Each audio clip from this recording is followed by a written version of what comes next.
Kedy by som mal životné poistenie riešiť? Pred hypotékou alebo až po nej? Tak ako som pred chvíľou povedal a dôležitým pojmom v rámci toho termínu, nie je to najšťastnejším riešením. Pre niektorých klientov to môže byť výhoda. Je to zase veľmi diskutabilná s klientmi, preto stále komunikujeme, že či chce na tých 100 000 byť poistený, keď tam máme majetok 500 000. Prečo možno niekedy sa neoplatí zmeniť to poistenie, lebo mám už staré životné poistenie. Stačí ho zvýšiť, keď som si zobral hypotéku?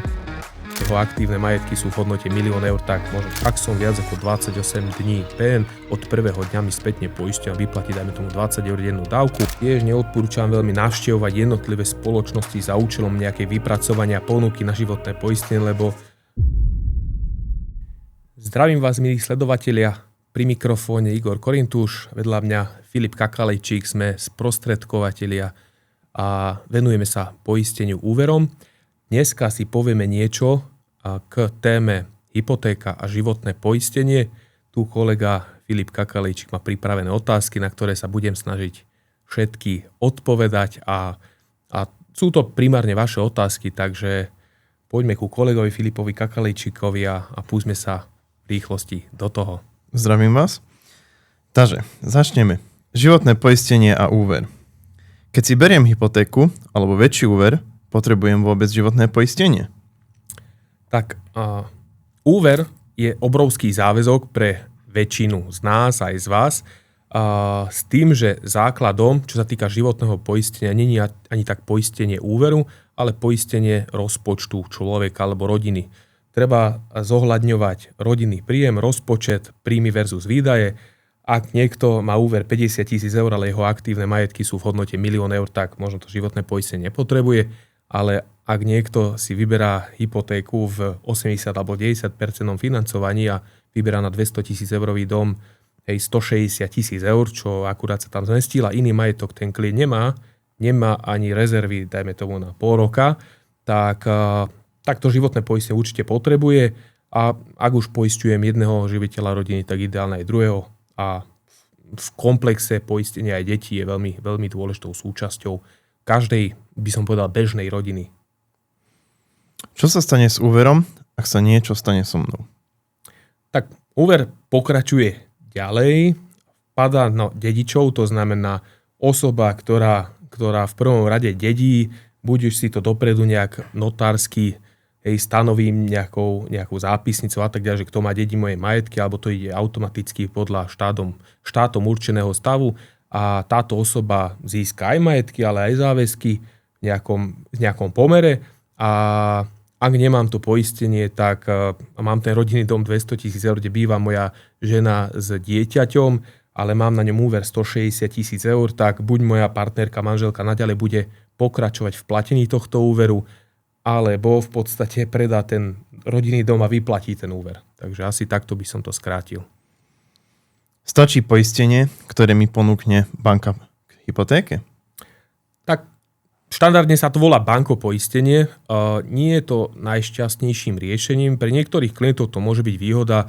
Zvyčajne sú to starší klienti, kde banka má nejakú automatickú kalkulačku na prepočet toho bankopoistenia, že klient platí 10% zo splátky úveru, tak v tom čase to môže byť možno lacnejším riešením, ale nie je šťastnejším, nakoľko to bankopoistenie je viazané k úveru a to bankopoistenie sa vám skončí, alebo sa ti skončí vtedy, keď ten úver zrefinancuješ alebo vyplatíš a to životné poistenie má ale úplne inú podstatu, kryje rodinný rozpočet a tvoj rozpočet na celé obdobie trvania toho života, nielen na obdobie trvania úveru v jednej banke, by som to tak skrátil.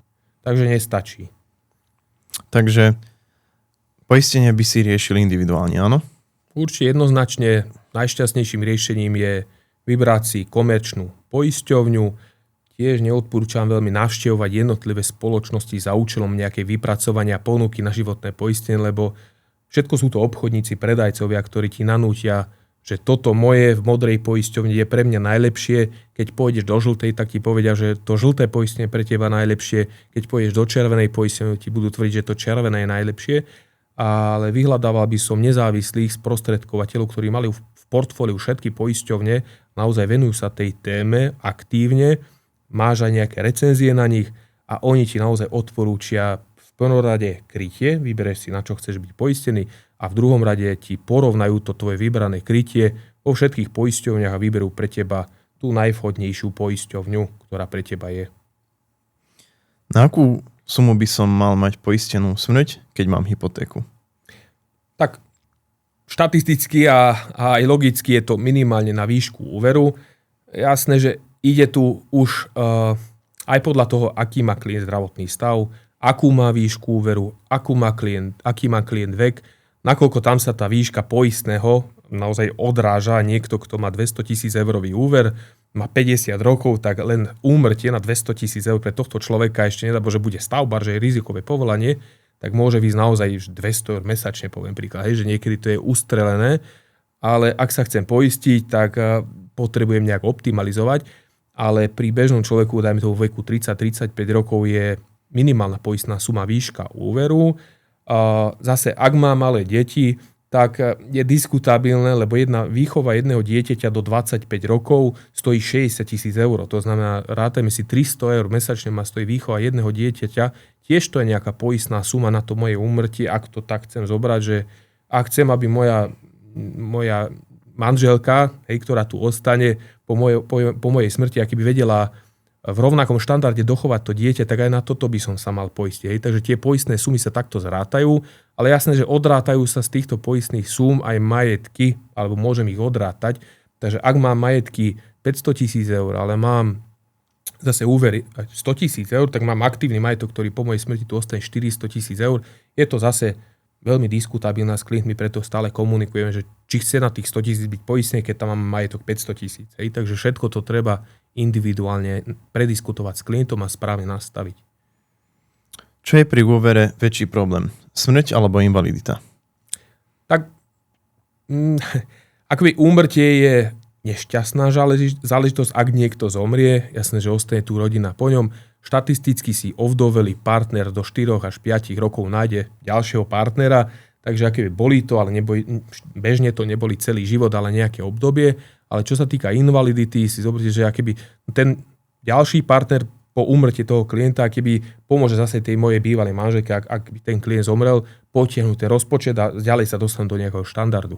Ale ak klient bude žiť a bude invalid, tak nepríde tam ďalší partner, že teraz klient je invalid a príde tam ďalší muž postarať sa o ženu ešte, ale v podstate ten rozpočet rodín naozaj rapidne poklesne skoro na nulu, že priemerný invalidný dôchodok je 250 eur mesačne, plný invalidný dôchodok je niekde na úrovni 500 eur mesačne, ale náklady na ten život často ešte aj sa zvýšia oproti tomu, keď ten človek bol aktívny a toto je potrebné nejakým spôsobom zabezpečiť. Takže poistenie invalidity je štandardne dôležitejšou súčasťou poistnej zmluvy ako poistenie úmrtia a zase tu ale tá cena je veľmi dôležitá, kde si treba prepočítať jednotlivé poisťovne a spoločnosti, lebo patrí to medzi najdrahšie pripoistenia v životnom poistení. A čo kritické ochorenia? Napríklad rakovina alebo infarkt?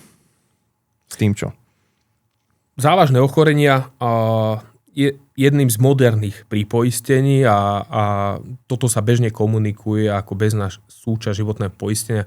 Určite toto patrí medzi top 3 by som povedal najpotrebnejšie pripoistenia v životnom poistení. Je to smrť, invalidita a kritické ochorenia. Kritické ochorenia je potrebné poistiť a zase je potrebné aj nastaviť kvalitne poistnú sumu. Ale dôležitejším pripoistenie je určite invalidita, nakoľko status invalida je niečo, kde nemusí mať nejakú presnú diagnózu. Kritické ochorenie, pripoistenie kritických ochorení je pripoistenie, kde sa musíte trafiť do zoznamu diagnóz. Poisťovňa má, dajme tomu, 60 diagnóz a vy musíte mať jednu z tých 60, pritom invalid môžete byť z 1000 diagnóz. Zase diskutabilné je, či v rámci sociálneho systému vám ten doktor uzná ten status invalida, lebo bežne sa stáva to, že človek je naozaj značne chorý a má 40% invaliditu. To znamená, není ešte ani čiastočný invalid. To znamená, že s poisťom by nemal nárok mať z životného poistenia plnenie, lebo není ani čiastočný invalid. Ale ak mám kritické ochorenie a trafím sa do toho zoznamu, tak nemusím mať ani status invalida, ale dostávam plnenie. Takže ideálny stav je kombinovať minimálne to nastaviť možno na podobnú poistnú sumu, že radšej dať 50 000 na invaliditu, 50 000 na kritické ochorenie, ako dať 100 000 na invaliditu alebo 100 000 na kritické ochorenie. Tá kombinácia týchto dvoch vecí je určite výhodnejšia. Má význam poistiť si PN, keď mám úver? Tak pri poiste pracovnej neschopnosti je dôležitou súčasťou u klientov, ktorí nemajú vytvorenú rezervu. Jednu z otázok, ktoré často a stále klientom dávam, či máte rezervu minimálne na 6-mesačné obdobie. To znamená, môj príjem, dajme tomu 1 000 eur, krát 6 mesiacov, to je 6 000 eur. Toto je taký táto je taká bežná suma, ktorú by klient mal mať odloženú na tie nepredvídateľné okolnosti, alebo aj na to, že ak budem PN, dajme tomu 3 mesiace, aby to neovplyvnilo môj rozpočet a nemusel si požičiavať možno niekde inde. A pripoistenie PN funguje štandardne tak, že ak som viac ako 28 dní PN, od prvého dňa mi spätne poisťovňa vyplatí, dajme tomu 20 eur dennú dávku. A je to hlavne, ako sme povedali, pre tých klientov, ktorí nemajú tú rezervu vytvorenú a ich rozpočet vyzerá tak, že zarobím 1 000 eur a miniem 900. Tak tá PN-ka naozaj tu je dôležitá, aj keď zase takisto ako pri invalidite, nestojí to málo peňazí, ale takémuto klientovi, ktorý minie všetko, čo zarobí, by som PN-ku určite odporúčal. Je lepšie poistiť hypotéku klesajúcu alebo konštantnú poistnú sumu? Tak, určite stále je lepšie mať konštantnú poistnú sumu. To je jednoznačne. Čo je problém, je to cenovo extrémne náročné pripoistenie. Všetko, čo je konštantné v rámci životného poistenia, či je to úmrtie, kritické ochorenie alebo invalidita, je cenovo minimálne raz tak drahé ako klesajúce. Preto je veľmi fajn to odkomunikovať s klientom.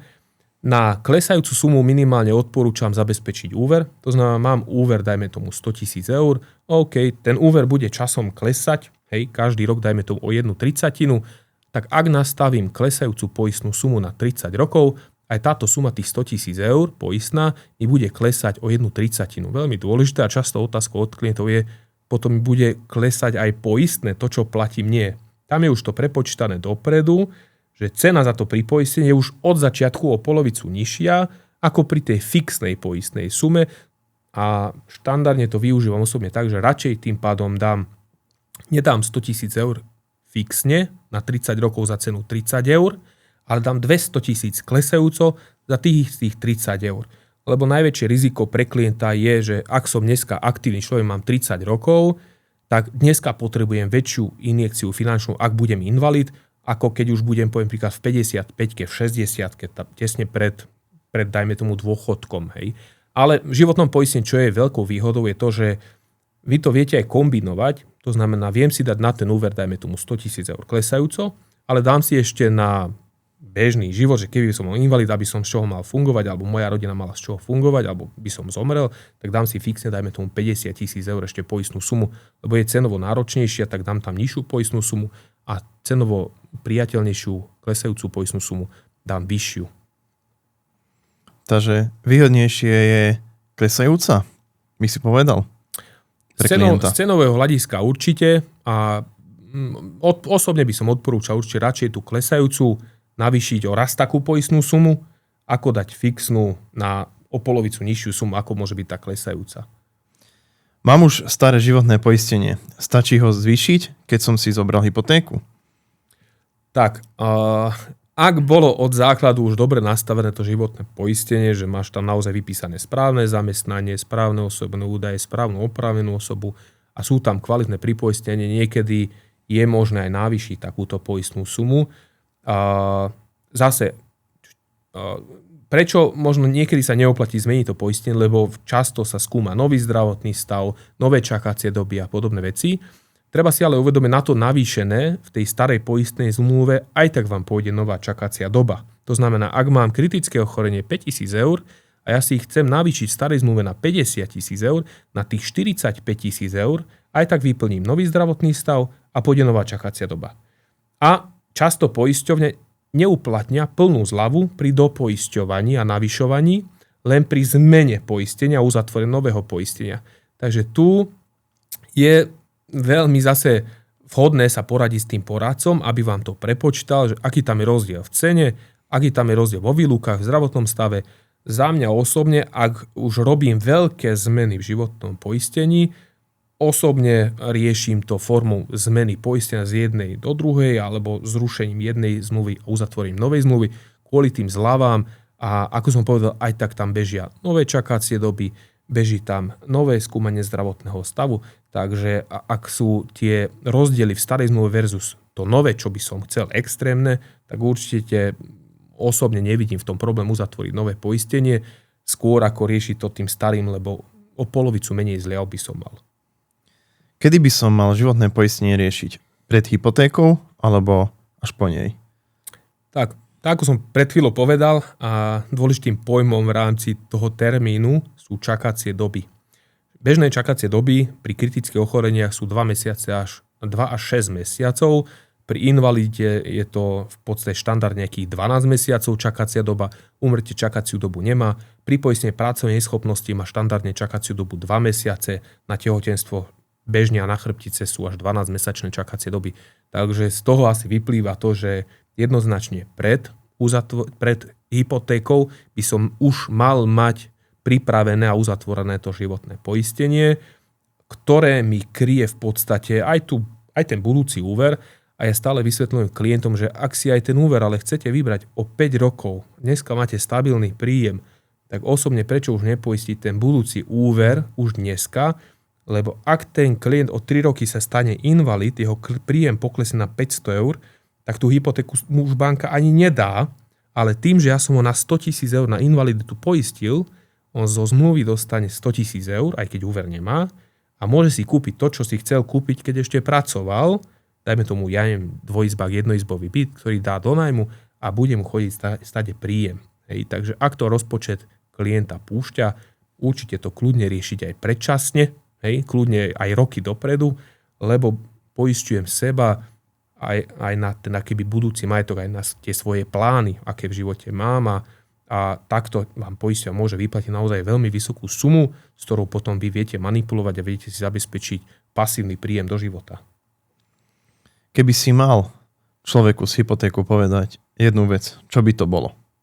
Určite je dôležité konzultovať tieto všetky veci s kvalitným poradcom. Takže to celé, všetko to, čo sme sa bavili, vyrieši jeden kvalitný sprostredkovateľ alebo poradca. Takže ak mám úver, ak plánujem úver, sadnúť si s poradcom, prekonzultovať to, zdravotný stav, zamestnanie, zdravotný stav partnerky, zamestnanie, príjem, nejaké investované peniaze a tak ďalej. A toto jeden poradca všetko vyrieši, lebo ten sprostredkovateľ, ktorý je nezávislý, má v portfóliu všetky banky, má v portfóliu všetky spoločnosti a vie aj investovať pre toho klienta tie sprostredky. Takže aby to neriešil na vlastnú päsť alebo nejak formou ChatGPT, čo mi odporúči a tak ďalej, aj keď je to veľká pomoc, ale riešiť to s tým sprostredkovateľom, ktorý má skúsenosti a ten už ďalej vám poradí, čo máte robiť. Prečo vôbec spájať životné poistenie s hypotékou a nevybrať si bankopoistenie? Tak, bankopoistenie je časovo limitované na obdobie, kým mám peniaze alebo kým mám ten úver v danej banke. To znamená, ak si vyberiem v modrej banke hypotéku, k tomu mi dajú, k tej úverovej zmluve dostanete bankopoistenie, ak si ho spravíte, nie je to povinnosť. Ale ak ja o 3 roky na to si to zrefinancujem a pôjdem do zelenej banky, tak to bankopoistenie vám končí.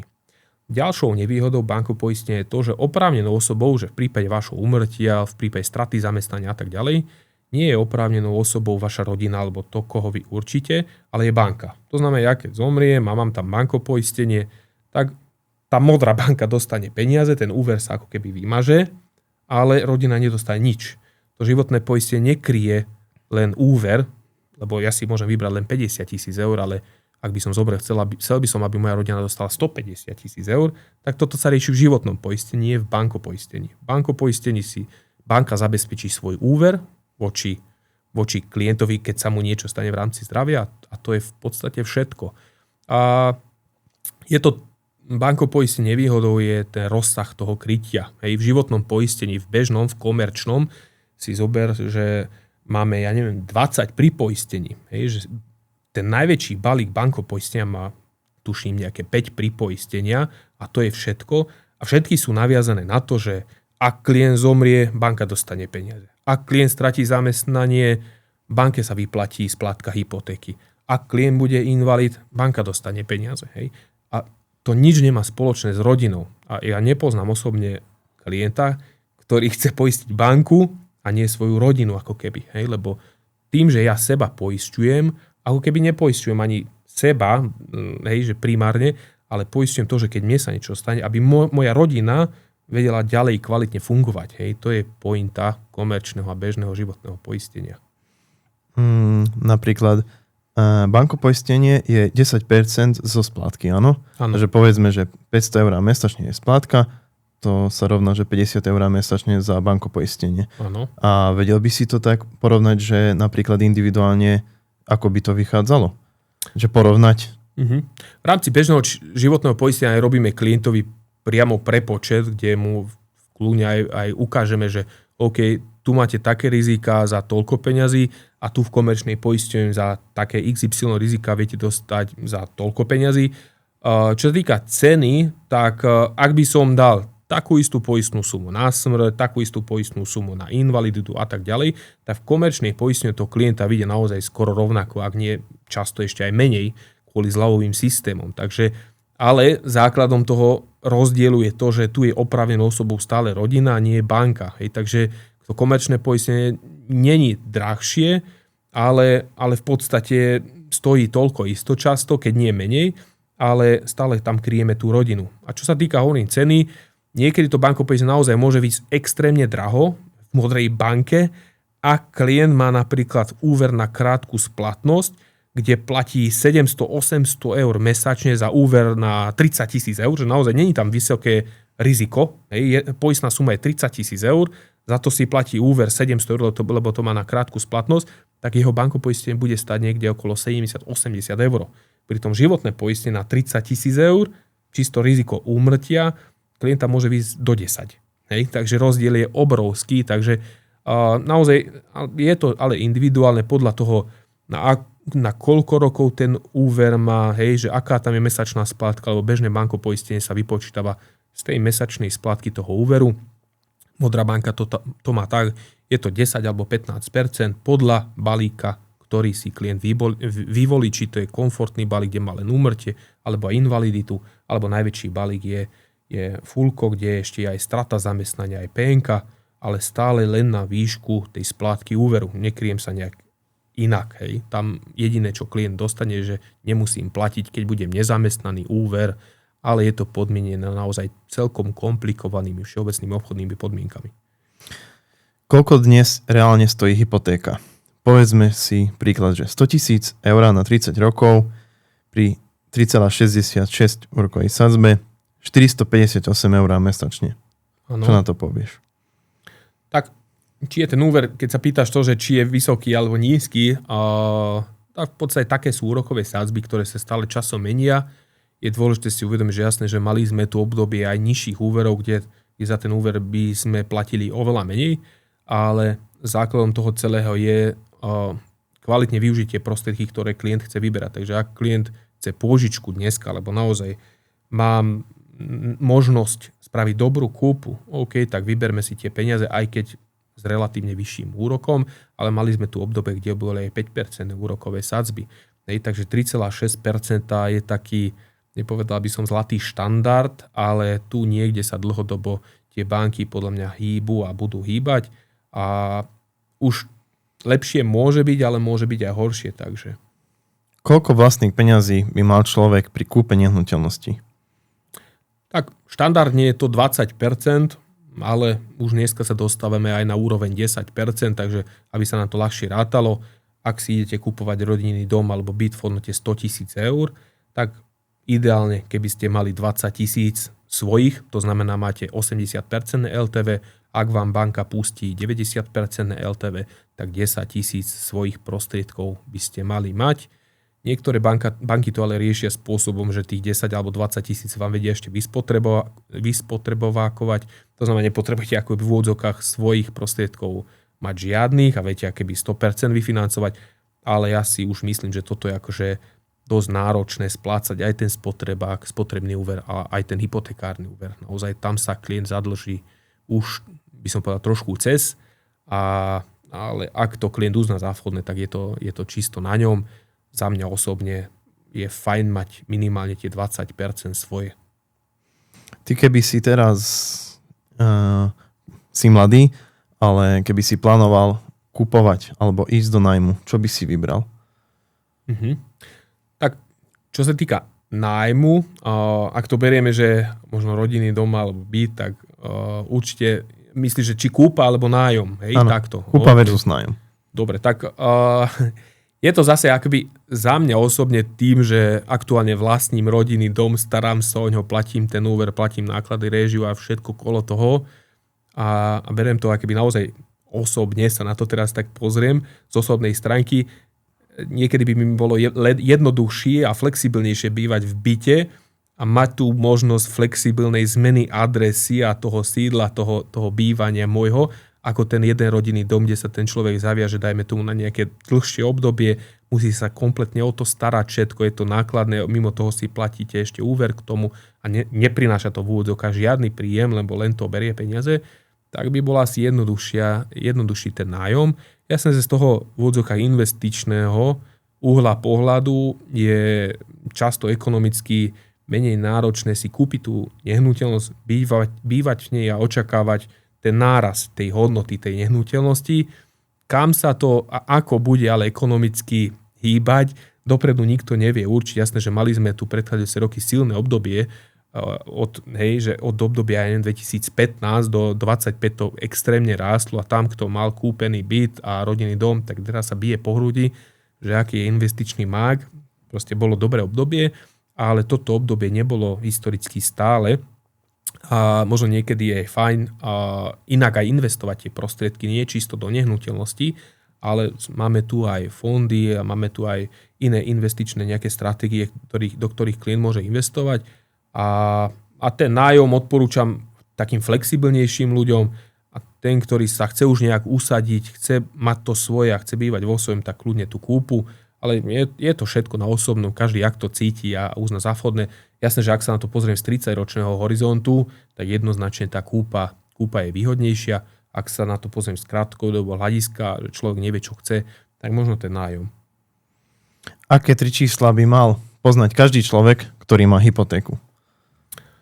Tak je to príjem, jednoznačne, že koľko zarábam, koľko míňam a v podstate koľko mám nejaký môj maximálny limit v rámci úveru. Hej. Tomu už pomôže akýby ten sprostredkovateľ, aby som vedel, že čo si viem kúpiť a tým príjmom versus výdajom zistiť, že koľko viem si dovoliť tú mesačnú splátku mať.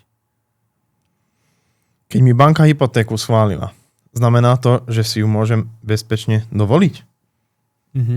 Tak jedna vec, že banka vám schválí za nejakých podmienok a sú tam aj nejaké risk testy, hej, že OK, že dneska máme úrokovú sadzbu 4% a banka ráta s tým, že ak by tá úroková sadzba vyletela na maximálne ráta ale so 6%, tak či ju zvládate platiť, neráta ale s tým, že klient môže byť nezamestnaný, neráta s tým, že klient môže byť chorý, môže byť invalid, môže zomrieť.